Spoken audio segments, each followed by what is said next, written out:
The bells ceased as they had begun, together. They were succeeded by a clanking noise, deep down below, as if some person were dragging a heavy chain over the casks in a wine merchant's cellar. Scrooge then remembered to have heard that ghosts in haunted houses were described as dragging chains. The cellar door flew open and with a booming sound, and then he heard the noise much louder on the floors below, then coming up the stairs, then coming straight toward his door. That's humbug still, I won't believe it. His color changed, though, when without a pause, it came through the heavy door and passed into the room before his eyes. Upon its coming in, the dying flame leapt up as though it cried, "I know him, Marley's ghost," and fell again. Same thing, very same, Marley. Usual way.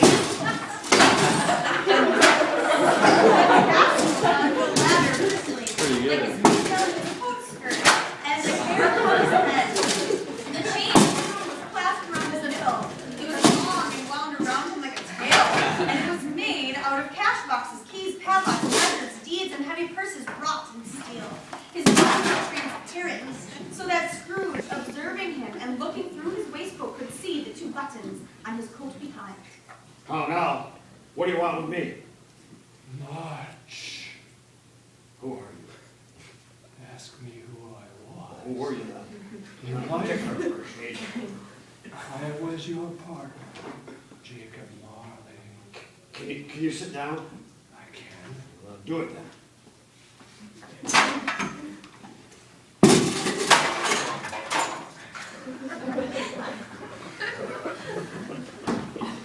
You don't believe in me. I don't. What evidence would you have of my reality beyond that of your senses? I don't know.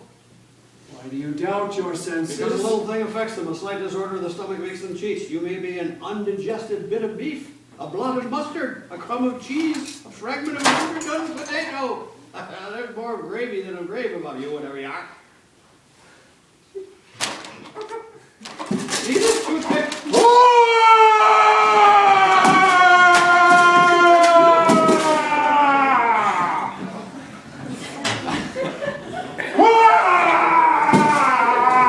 You see this toothpick? Yes!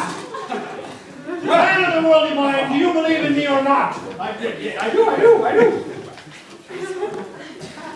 At this point, the spirit raised a fretful cry and shook its chains with such a dismal and appalling noise that Scrooge held on tight to his chair to save himself from falling in a swoon. But how much greater was his horror when the phantom, taking off the bandage around his head, as if it were too warm to wear indoors, its lower jaw dropped down upon its breast. Scrooge fell upon his knees and clasped his hands before his face. Dreadful apparition, why do you trouble me? Man of the worldly mind, do you believe in me or not? I do, I must. But why do spirits walk here? Why do they come to me? It is required of every man that the spirit within him should walk abroad among his fellow men and travel far and wide, and if that spirit goes not forth in life, it is condemned to do so after death.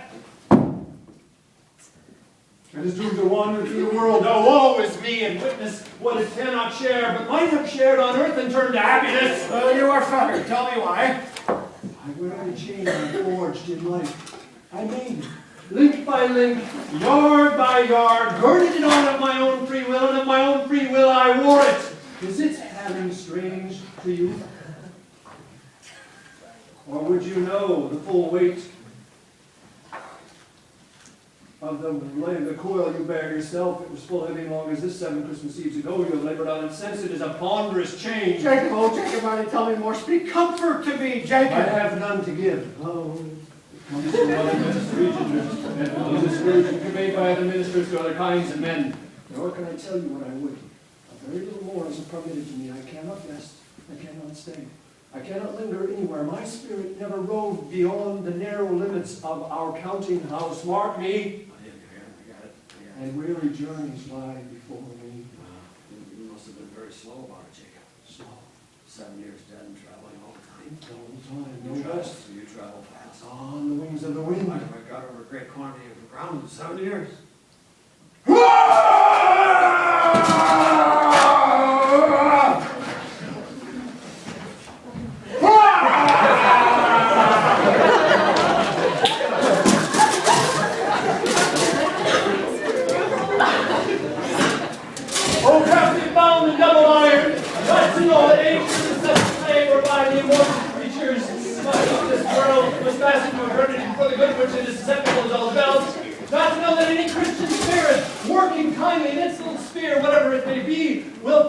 before the life too short for its vast means of uselessness. Not to know that no space of regret can make amends for one life opportunities misused. As such was I, oh such was I. Well, you were always a good man of business, Jacob. Mankind was my business. The common welfare was my business. Benevolence, mercy, forbearance were all my business. The dealings of my trade were but a drop of water in the comprehensive ocean of my business. This time of the rolling year I suffer most. Why did I walk through crowds of fellow beings with my eyes turned down? I never raised them to that blessed star which led the wise men to a poor abode. Were there no poor homes to which its light would have conducted me? Hear me. My time is nearly gone. Well, but don't be hard upon me. Don't be going to make a prank. How it is I appear before you in a shape that you can see I may not know. I have sat invisible beside you many and many a day. That is no light part of my penance. I am here tonight to warn you that you have a chance and hope of escaping my fate, a chance and hope of my procuring remedies of You were always a good friend to me. Thank you. you will be haunted by 3 spirits. Is that the chance of hope you mentioned, Jacob? I think I'd rather not. Without their visits, you cannot hope to shun the path I tread. Expect the first tomorrow when the bell tolls. Couldn't I take them all at once and have it over, Jacob? Expect the second on the next night at the same hour, and the third upon the next night when the last stroke of 12 has ceased to vibrate.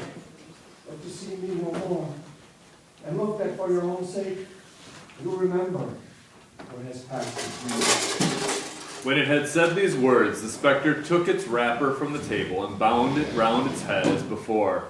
Scrooge knew this by the smart sound its teeth made when the jaws were brought together by the bandage. He ventured to raise his eyes again and found his supernatural visitor confronting him in an erect attitude with its chain wound over and about its arm. The apparition walked backward from him, and at every step it took, the window raised itself a little, so when the spectre reached it, it was wide open. It beckoned his horse to approach, which he did. When they were within 2 paces of each other, Marley's ghost held up his hand, warning him to come no nearer. Scrooge stopped. Not so much in obedience as in surprise and fear, for on the raising of the hand he became sensible of confused noises in the air. Confused noises. Confused noises. Come on. Incoherent sounds of lamentation and regret. Lamentation.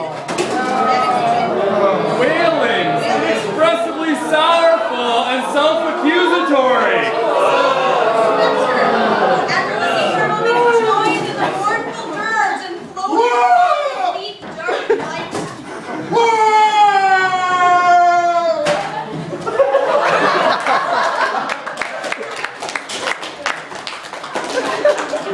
Scrooge followed to the window, desperate in his curiosity.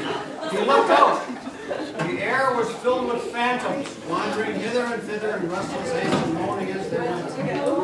Every one of them wore chains like a village ghost. Some few, they might be guilty governments, were laid together, none were free.